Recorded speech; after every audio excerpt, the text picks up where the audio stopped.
Class 6 English NCERT 10वां chapter the banyan tree. Banyan यानी बरगद, बनायन ट्री बरगद का पेड़।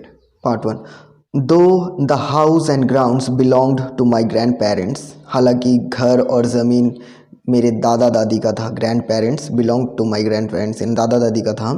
The magnificent old banyan tree was mine, लेकिन ये जो शानदार मैग्निफिसेंट ओल्ड पुराना सा banyan tree was mine, banyan tree मेरा था, बरगद का पेड़ मेरा था।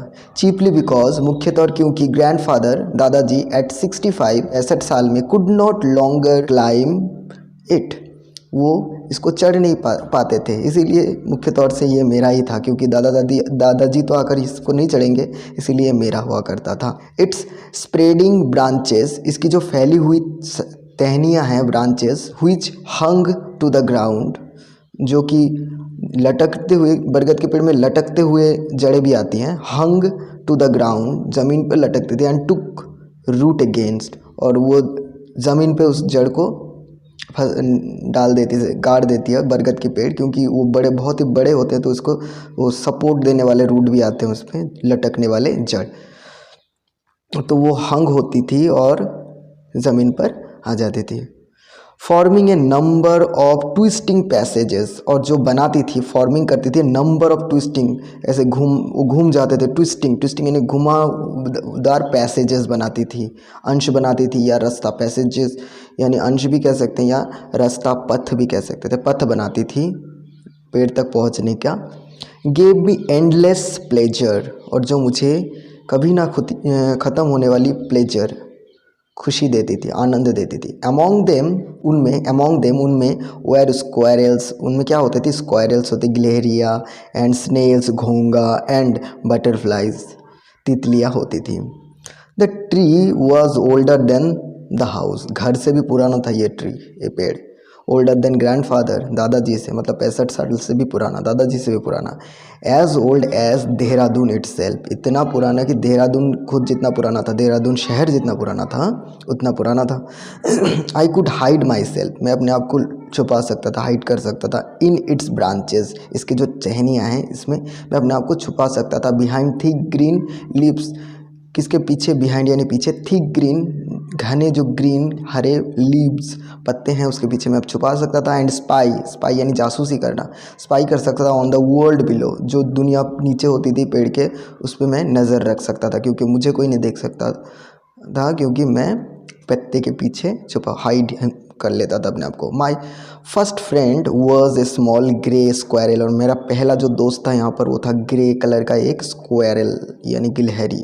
आर्चिंग हिज बैक, जो कि आर्च कर रहा होता है, आर्चिंग करना यानी अपने पीठ को पीछे की तरफ बेंड करना, आर्च, ये चक्रासन जैसा लगता है, बहुत से आर्च करते हैं, बहुत से आर्चिंग एक एक्सरसाइज करते हैं। आर्च यानी अपने पीछे की तरफ करना, हिज बैक, वो भी अपने पीठ को पीछे की तरफ करती है। एंड स्निफिंग यानी सूंघना, आवाज़ करते हुए सूंघने को स्निफिंग इनटू द एयर, वहाँ हवा में सूखती है, गिलहरी क्या करती है ऐसी। ही सीम्ड एट फर्स्ट, वो पहले तो दिखी, seemed as far too recent, जैसे कि उसे पसंद नहीं आ रहा है, रिसेंट करना यानी डिसलाइक, तो ऑथर की उपस्थिति, उसकी उपस्थिति उसे पसंद नहीं आया, रिसेंट कर रहा था वो गिलहरी। माई इनविजन ऑफ हिज प्राइवेसी, तो उसकी प्राइवेसी में उसकी घुसपैठ थी, गिलहरी को पसंद नहीं आई, पहले तो फर्स्ट में ऐसा लगा। But when he found that I did not arm my self with Catapult, but when he found, लेकिन जब उसने देखा, उसने फाउंड, ढूंढ लिया, that I did not arm my self, मैंने अपने हाथ में कुछ रखा नहीं है, विथ कैटापल्ट, कैटापल्ट एक गुलती कहते हैं इसे, मतलब वो कंचे मारते हैं, ऐसे निशाना करते हैं बच्चे, रबर के खींच कर मारते हैं, और एयर गन, तो उसके हाथ में एयर गन और कैटापल्ट ना देखकर वो क्या, थोड़ा बहुत उसको रिलीफ मिल गया गिलहरी को। ही बिकम फ्रेंडली, वो दोस्त बन गया, he become friendly. And when I started bringing him pieces of cake, और जब मैंने शुरू कर दिया था उसके लिए लाना क्या, पीसेस, टुकड़े of cake and biscuit, he grew quite bold, जब मैं उसके लिए केक लाना शुरू कर दिया था और बिस्कुट लाना शुरू कर दिया, तब वो थोड़ा सा बोल्ड, मतलब उसको साहस आ गया था कि नहीं भाई ये मेरा दोस्त है, मेरा ये हार्मलेस है, तो वो फिर दोस्त बन गया था। एंड वाज सून टेकिंग मॉर्शल्स से वो होते हैं टुकड़े, फूड के टुकड़े, मतलब खाने के टुकड़े, केक का टुकड़ा भी हो सकता है, बिस्कुट का टुकड़ा भी हो सकता है, मॉर्शल यानी छोटे piece, small pieces of food, तो मॉर्शल फ्रॉम हैंड, तो वो मेरे हाथ से खाने के टुकड़ा ले लेता था. Soon taking morsel from hand. Before long he was delving into my pockets and helping himself to whatever he could find. और क्या जल्दी क्या हुआ, वो मेरे पॉकेट तक पहुंच जाता था. He was delving into my pockets and helping himself, अपने आप को ढूंढने में मदद करता था. To whatever he could found, क्या मेरे पॉकेट में मिलता था वो पॉकेट से उठा लेता था. He was a very young squirrel, और वो बहुत ही यंग स्क्वायरल था, मतलब बच्चा सा स्क्वायरल था. And his friends and relatives, और उसके दोस्त और परिजन, प्रोबेबली थॉट, शायद सोचते थे, हिम फुलिश, पागल सोचते थे. एंड ए हेड स्ट्रॉन्ग यानी ज़िद्दी या अड़ियल सोचते थे. फॉर ट्रस्टिंग ए ह्यूमन, क्योंकि वो एक इंसान पे ट्रस्ट करता था. In the spring when the banana tree was full of small red figs, जब स्प्रिंग के समय पे जब बरगद का पेड़ पूरा भर जाता था छोटे छोटे रेड फिग्स से, लाल कलर के फलों से, बरगद में जो छोटे छोटे फल होते हैं. Birds of all kinds would flock into its branches, तब हर तरह के जो पक्षियाँ होते थे वो फ्लॉक यानी पक्षियों का झुंड, वो फ्लॉक आ जाता था इनटू द ब्रांचेस, इस टहनियों में भर जाता था. The red bottom Bulbul, cheerful and greedy parrots, मैना एंड क्रोज, ये पक्षियों के नाम हैं. ये क्या करते थे, स्क्वैबलिंग मतलब यहाँ पर शोर, नॉइज़ी बना देते थे, आवाज़ करते थे, झगड़ते थे, पक्षियाँ जैसे झगड़ते हैं with one another. During the fig season, और ये फल होने के समय पर, season, the banana tree was the noisiest place in the garden, ये गार्डन में सबसे शोर शराबा युक्त जगह कहलाता था. Halfway of the tree I had built a crude platform where I could spend the afternoons when it was not too hot.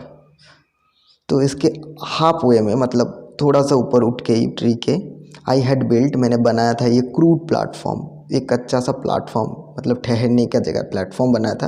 Crude platform मतलब इतना ज़्यादा पक्का नहीं. वेयर आई कुड स्पेंड, जहाँ मैं व्यतीत कर सकता था, द आफ्टरनून्स, दोपहर को, when it was not too hot, जब ज़्यादा गर्म नहीं होती थी तो मैं यहाँ पर बिताना पसंद करता था. I could read there propping myself up against the tree with a cushion from the living room. तो मैं वहाँ मैं प्रॉपिंग कर लेता था myself against the tree के ऊपर मैं कुशन रख लेता. कुशन एक तरह का गद्दी है, तकिया जैसा, वो रख लेता था फ्रॉम द लिविंग रूम, जो कि मैं लिविंग रूम से लाता था.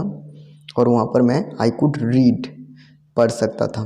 Treasure Island, Huckleberry Finn and the story of Doctor Dolittle were, some of the books, ये कुछ किताबों के नाम हैं. Some of the books that made up my banana tree library, जो कि मेरी बनाना ट्री को एक लाइब्रेरी बनाता था. ये किताबें वो वहाँ जाकर पढ़ते थे. When I did not feel like reading, जब मुझे पढ़ना पसंद नहीं होता था, did not feel like reading, पढ़ने का मन नहीं करता था. आई कुड लुक डाउन, मैं देख सकता था, थ्रू द लिप्स, नीचे, थ्रू द लिप्स, पत्तों के बीच में से, एट द वर्ल्ड बिलो, जो दुनिया नीचे होती थी. And on one particular afternoon, और एक खास आफ्टरनून को, दोपहर को, I had a grand stand view यानी एक clear view from the best position, जहाँ से मैं अच्छे से देख सकता हूँ, उसे ग्रैंड स्टैंड व्यू कहते हैं. मतलब जहाँ से स्टेज को अच्छी तरह से देखा जा सकता है, grand stand view, A clear view from the best position. तो वहाँ से मैं देख पा रहा था of that classic of the Indian Wilde's, A fight between A mongoose and a cobra. Wild, India का जो वाइल्ड होते हैं, मंगूज और कोबरा. मंगू होता है नेवला और कोबरा सांप, इन दोनों का जो वाइल्ड एनिमल, इंडिया का वाइल्ड एनिमल है, इनमें से जो लड़ाई हो रही थी बिटवीन मंगूज एंड कोबरा, ये नेवला और सांप में, ये वो अच्छे तरह से ऊपर से देख पा रहे थे.